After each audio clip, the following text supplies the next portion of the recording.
This is Skywatch Media News for the second week of June 2018.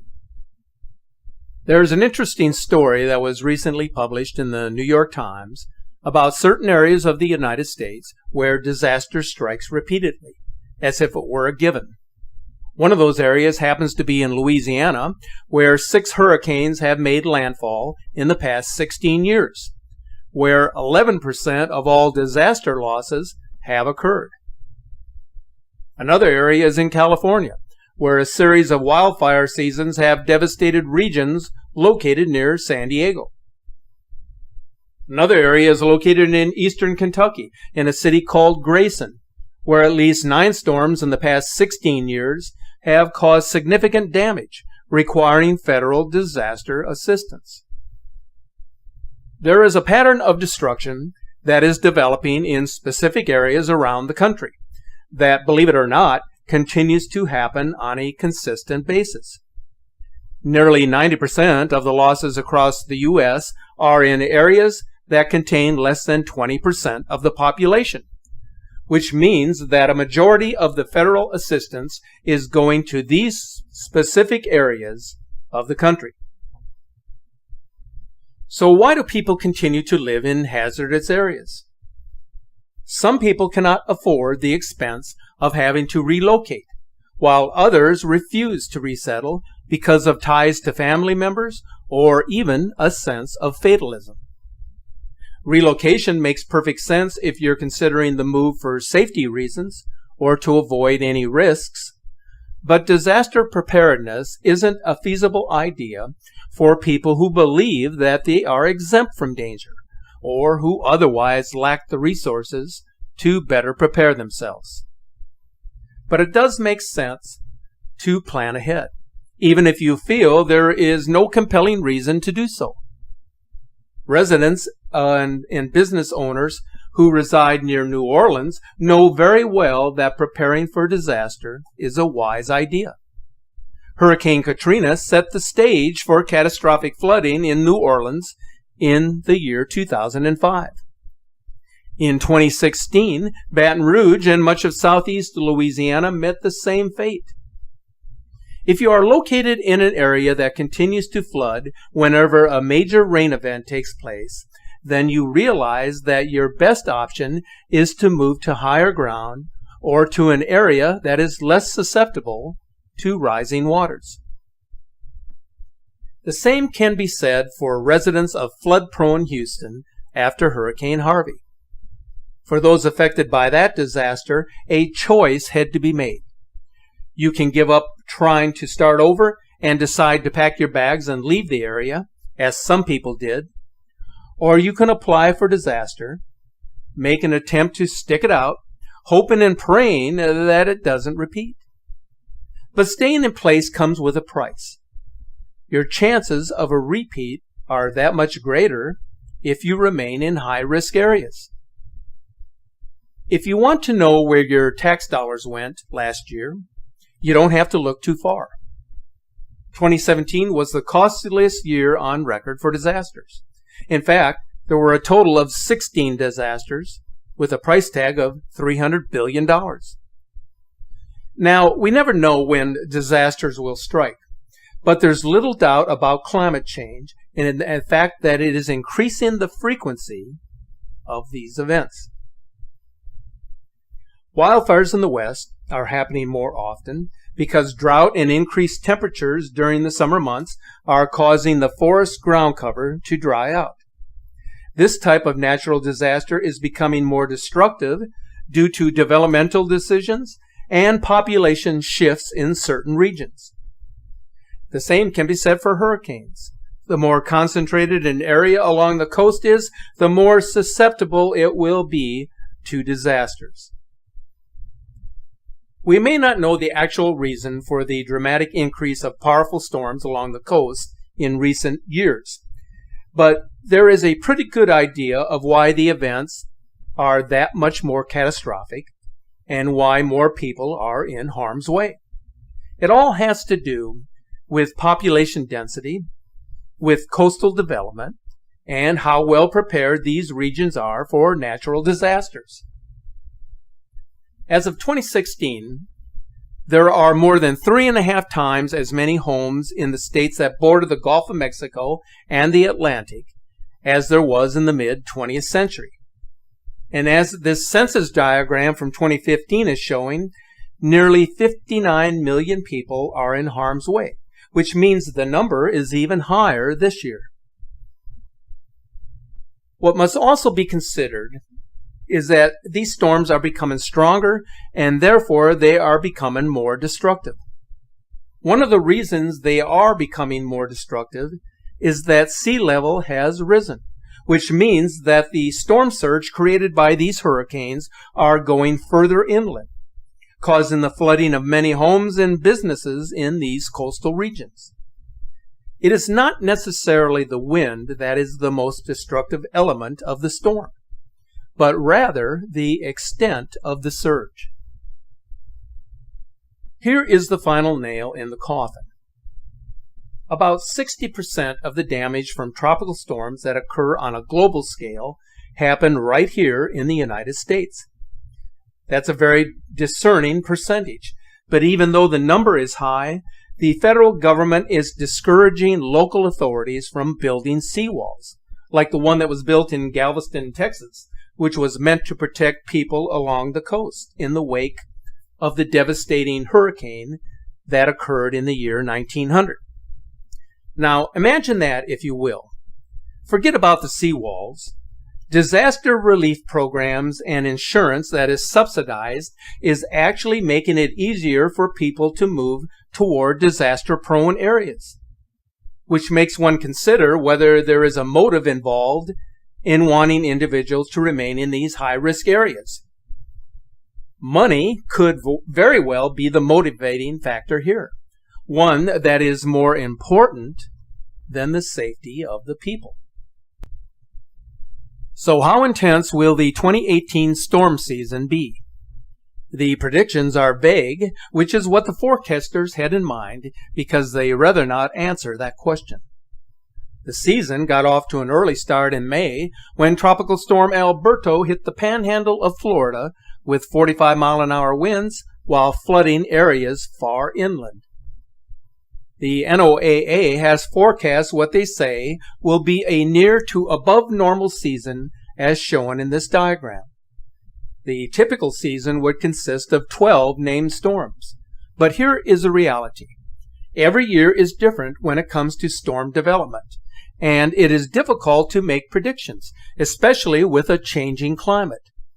The one thing that does not change is preparedness, and time can make all the difference. Being prepared can be stressful because it requires your individual attention, and there will always be a checklist of things that must be completed prior to any event that may come your way. Do you have the supplies you need in advance, including food and water? Have you looked at your insurance? What about first aid and prescriptions? Are they readily available? Have you planned an escape route if you are forced to evacuate your home? Each of these must be considered individually, but trying to accomplish any of these tasks or all of them at one time while a powerful storm is bearing down on you is a near impossibility. The 2018 hurricane season began on June 1st, but already the first hurricane of the season has developed in the eastern Pacific. The average date when the first named storm forms in the eastern Pacific is June 10th. So, much like Tropical Storm Alberto, the season is off to an early start. So stay informed and be prepared. Right now, in our time, we are witnessing a massive uptick in the number and in the intensity of earth changes and catastrophic events, which is disturbing to a lot of people. How could it not be? What's happening today across the world is remarkably unreal. It defies the explanation of normalcy. What is so shameful and irresponsible of the media and certain social bloggers is that they are either providing a false narrative or they are blindly being dismissive of the events that are unfolding. What are they doing instead? They are texting meaningless messages while Rome is burning. Yes, that's an old cliche, but its meaning is universally understood. Something is terribly wrong with the planet. The changes were first observed at the start of the new millennia, which ushered in the beginning of a new era. But since that time, the changes have escalated. Everything has become more chaotic and more troublesome. Now, you can live in a vacuum, pretend like nothing is happening, and tell the world not to worry. But what have you accomplished other than to make your life and the lives of others around you indifferent to the reality that exists in these times? Does that mean we are living in the end times? It depends on your perception of reality, what makes you tick as an individual, your view of the world, and what you see taking place around you.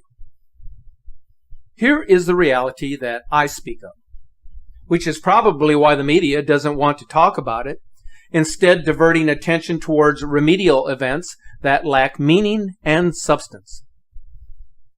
There is an interconnection with the earth changes we are seeing now. A geographical phenomena is occurring, which is placing everything, including the Earth's climate, into disarray, where the planet is heading towards a point of no return.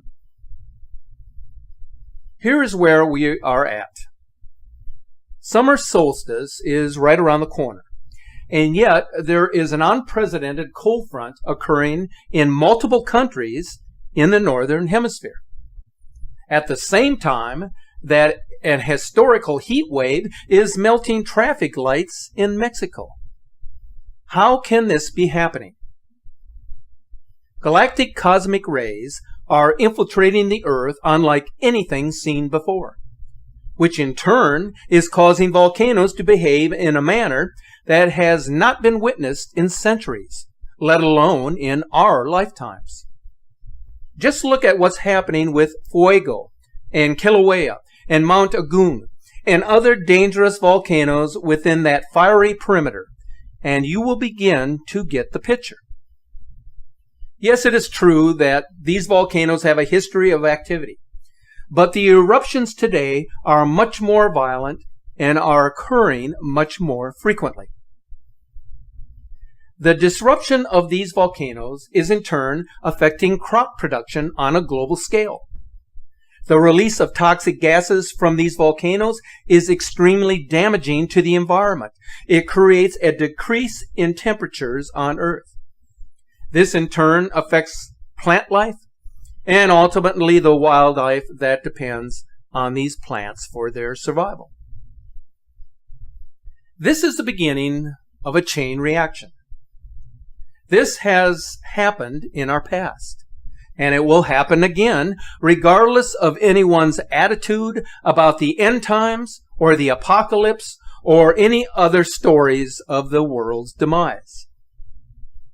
When is the last time you heard the media discussing crop failure or the connection between how unusual this year is with respect to significant earth changes and climate calamities?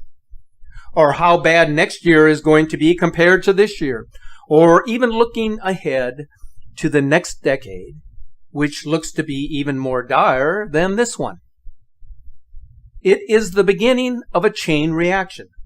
And what does the media have to say about this? The silence is deafening. When you see what's happening, you begin to understand that there is a pattern developing. The world is on notice that things cannot continue in their present state.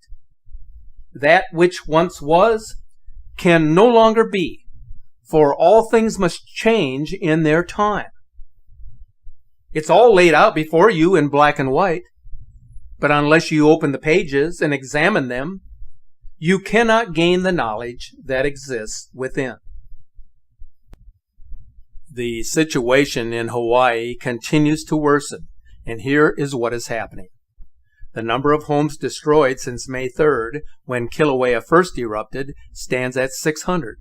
which makes this eruption the most destructive in modern times for the island, and the most destructive eruption in the United States in nearly 4 decades, following the eruption of Mount St. Helens in 1980.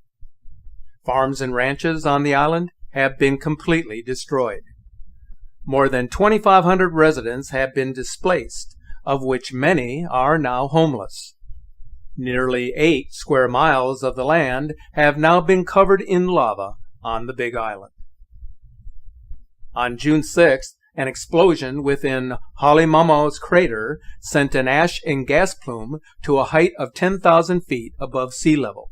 The explosion released energy equivalent to that of a magnitude 5.6 earthquake, which was felt across the summit. This animation shows a sequence of satellite radar images of the continued inward slumping of the Halemaumau crater of the Kilauea volcano that occurred between May 5th and June 6th.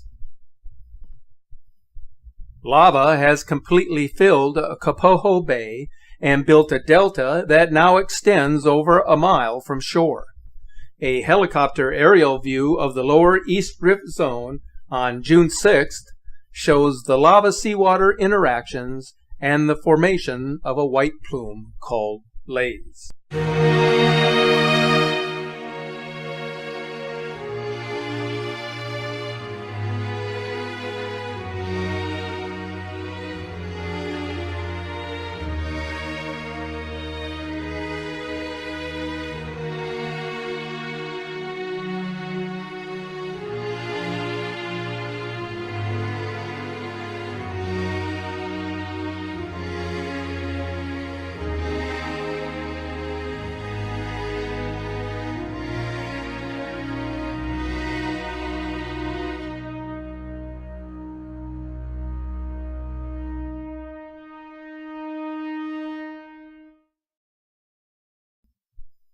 According to the Hawaiian Volcano Observatory, lava fountaining at fissure number 8 continues unabated, with fountain tops reported between 170 and 200 feet in height.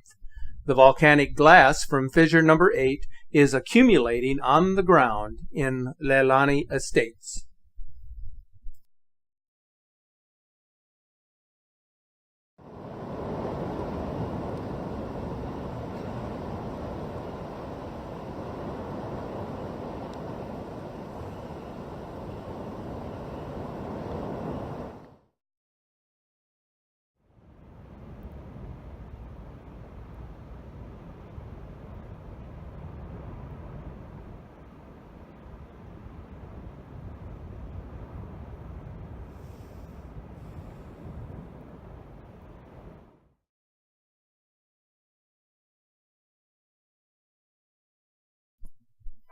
Kilauea's lava flow has evaporated the placid waters of Hawaii's largest freshwater body, Green Lake.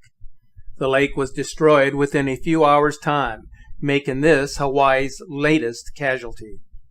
Green Lake once reached a depth of 200 feet and was a popular swimming spot for the islanders. The lava has forever changed the landscape of Hawaii's lower East Rift Zone. In Guatemala, lava flows from the Fuego volcano has prompted new evacuations as escalating activity continues at the volcano. As of June 8th, 109 bodies have been recovered, with many more missing. Ash has reached 20,000 feet in the canyons, where flow has accumulated. The following before and after images and the video show the extent of the ash accumulation in the once fertile land that borders Fuego, the volcano of fire.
And so, my friends, you must look to the sky for the signs that are being manifest, so that you may safely journey through the storm.